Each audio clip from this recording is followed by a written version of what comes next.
Solar విద్యుత్తు కొనుగోలు ఒప్పందంలో 2029 కోట్ల రూపాయలు గౌతమ్ అదానీ ఆనాటి రాష్ట్ర ప్రభుత్వ పెద్దలకి ముడుపులు చెల్లించినట్లు అమెరికా న్యాయ వ్యవస్థ ఫెడరల్ ప్రాసిక్యూటర్లు బయటపెట్టారు. ఇది ప్రజాధనం కాబట్టి ఈ ముడుపులు ఇచ్చినటువంటి అదానీని తీసుకున్న పెద్దలను తక్షణం అరెస్ట్ చేయాలని, ఈ ప్రజాధనాన్ని భూములను తిరిగి స్వాధీనం చేసుకోవాలని రాష్ట్ర ప్రభుత్వాన్ని సిపిఎం పార్టీ డిమాండ్ చేస్తూ ఉంది. అదేవిధంగా గత ప్రభుత్వం కానీ ఈ ప్రభుత్వం కానీ అదానీతో కొన్ని ఒప్పందాలు చేసుకున్నాయి. ఒకటి సోలార్ విద్యుత్ ఒప్పందం, 2 భీముల బీచ్ శాండ్ మైనింగ్ ఒప్పందం, కాపులపాడు దగ్గర 3,000 కోట్ల రూపాయల 130 ఎకరాల తాలూకా డేటా సెంటరు, ఏఎస్ఆర్ జిల్లాలో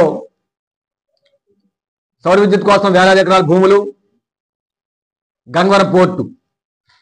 ప్రధానంగా ఈ ఒప్పందాలు గత నేటి రాష్ట్ర ప్రభుత్వాలు అదానీ కంపెనీలతో చేసుకున్నాయి. తక్షణమే ఈ ఒప్పందాలని రద్దు చేయాలని చెప్పని మేము సిపిఎం పార్టీగా డిమాండ్ చేస్తున్నాం. అదేవిధంగా గంగవరం పోర్టు తాలూకు ఒప్పందం రద్దు చేసి రాష్ట్ర ప్రభుత్వం గంగవరం పోర్టుని స్వాధీనం చేసుకుని వైజాగ్ స్టీల్ ప్లాంట్ కట్టబెట్టాలని చెప్పి ఇవ్వాలని చెప్పని మేము డిమాండ్ చేస్తున్నాం. వైజాగ్ స్టీల్ ప్లాంట్కి గంగవరం పోర్టు పక్కలో బల్లిలా ఉంది. ఇటీవల అక్కడ కార్మికులు సమ్మె చేస్తే ఆ సమ్మె సకాలంలో పరిష్కరించి వారి సమస్య పరిష్కారంతో పాటు వైజాగ్ స్టీల్ ప్లాంట్కి బొగ్గు సక్రమంగా సరఫరా చర్యలు తీసుకోవచ్చు. కానీ కావాలని అదానీ వైజాగ్ స్టీల్ ప్లాంట్ని ఏ విధంగానే సరే దాన్ని కబళించాలి, దాన్ని నష్టాలు పాలు చేయాలి, దాన్ని స్వాధీనం చేసుకోవాలనుకుంటుందో ఆ సమ్మెను దీర్ఘకాలం కొనసాగించారు. దీనివల్ల దాదాపు 3,000 కోట్ల రూపాయలు వైజాగ్ స్టీల్ ప్లాంట్ నష్టపోయింది. అలాగే వైజాగ్ స్టీల్ ప్లాంట్తో గంగవరం పోర్టు నుంచి ఎగుమతులు దిగుమతుల తాలూకా ధరలు ఏవైతే ఉన్నాయో ఆ ధరలను అమాంతంగా పెంచేశారు. సకాలంలో గంగవరం పోర్టు నుంచి బొగ్గు ఇతర ముడి సరుకు వైజాగ్ స్టీల్ ప్లాంట్కి ఇవ్వడం లేదు. ఇది కావాలని వైజాగ్ స్టీల్ ప్లాంట్ని ఉత్పత్తిని పూర్తిగా దెబ్బతీసి నష్టాలు పాలు చేసి ఏదో విధంగా వైజాగ్ స్టీల్ ప్లాంట్ని కబలించాలి అనే కుట్రలో భాగంగానే అదానీ యాజమాన్యం వ్యవహరిస్తున్నది. అందుకని అదానీ గంగవరం పోర్టు ఉన్నంతకాలం వైజాగ్ స్టీల్ ప్లాంట్ ముప్పు తప్పదు. కాబట్టి వైజాగ్ స్టీల్ ప్లాంట్కి గంగవరం పోర్టు స్వాధీనం చేయాలని చెప్పని మేము డిమాండ్ చేస్తున్నాం. గంగవరం పోర్టు ఒప్పందం కూడా బీఓటీ పద్ధతిలో, బిల్డ్ ఆపరేట్ ట్రాన్స్ఫర్ పద్ధతిలో 2003లో ఆనాటి ప్రభుత్వం చేపట్టింది. వాస్తవంగా ఇది వైజాగ్ స్టీల్ ప్లాంట్కి చెందాల్సినటువంటి పోర్టు ఇది. కానీ ఆనాటి రాష్ట్ర ప్రభుత్వం దాన్ని ప్రైవేట్ పద్ధతిలో నిర్మించారు. ఒప్పంద కాల పరిమితి కూడా 2033తో పూర్తవుతుంది, 30 సంవత్సరాలు పూర్తవుతుంది. ఆ రోజు గంగవరం పోర్టుకి 3,000 ఎకరాల భూములు కేటాయిస్తే అందులో 1,000 ఎకరాలు వైజాగ్ స్టీల్ ప్లాంట్.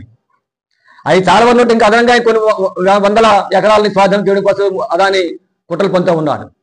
రాష్ట్ర ప్రభుత్వానికి 10.4% వాటాలు ఉండేవి. వాటి 640 కోట్లు కనిపిస్తుంది రాష్ట్ర ప్రభుత్వం. ఇవన్నీ అక్రమాలే, ఈ ఒప్పందాలన్నీ అక్రమాలే.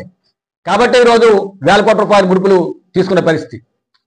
అందుకని రాష్ట్ర ప్రభుత్వం అదానీ కంపెనీతో చేసిన ఒప్పందాలను పూర్తిగా రద్దు చేయాలి. రద్దు చేసి వైజాగ్ స్టీల్ ప్లాంట్ గంగవరం పోర్టుని ఇవ్వాలని చెప్పి మేము డిమాండ్ చేస్తున్నాం. అలాగే సౌర విద్యుత్ సంబంధించి కూడా వాస్తవ ధర కన్నా ప్రతి యూనిట్కి ₹1 అదనంగా చెల్లించేలాగా అదానీ కంపెనీతో ఈరోజు ఒప్పందం చేసుకున్నారు. వైజాగ్ విద్యుత్తుని ప్రైవేట్ పరం చేయాలి, దాన్ని అదానీ కట్టబెట్టాలని చెప్పినది అదానీ మిత్రుడు మోదీ గారి ప్రయత్నం. అందుకని అన్ని రాష్ట్ర ప్రభుత్వాలతో మెల్ల ఉంచి వాళ్ళు అంగీకరించేలాగా విద్యుత్ రంగంలో సంస్కరణలు తీసుకొచ్చారు. దానిలో భాగంగా స్మార్ట్ మీటర్లు పెట్టి పనిచేస్తున్నారు.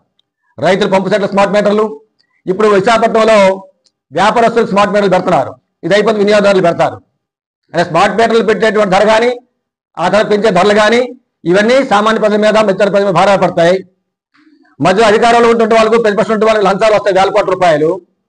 అదానికి 1,000 కోట్ల సంపద పెడుతుంది, ప్రజల మీద భారాలు పడతాయి. ఇది మొత్తం ఒప్పందాల తాలూకా పరిస్థితి.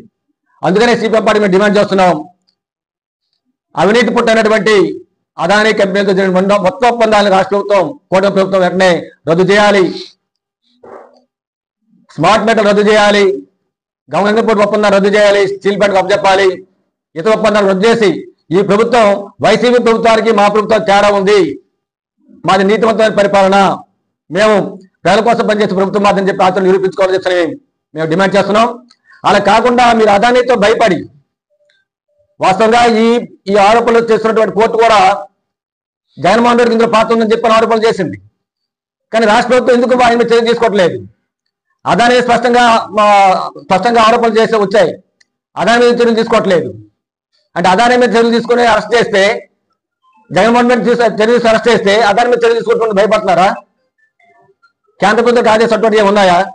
కాబట్టి వాస్తవాన్నింటిని కూడా రాష్ట్ర ప్రభుత్వం బయటపెట్టి ప్రజల సంపదను లూటీ చేస్తున్నటువంటి అదానీ ఒప్పందాలు రద్దు చేసి ప్రజల సంపదను చర్యలు చేపట్టాలని చెప్పి మేము డిమాండ్ చేస్తున్నాం. లేని పక్షంలో ప్రజాగ్రహం తప్పదని చెప్పి మీ ద్వారా హెచ్చరిస్తున్నాం. గంగారావు.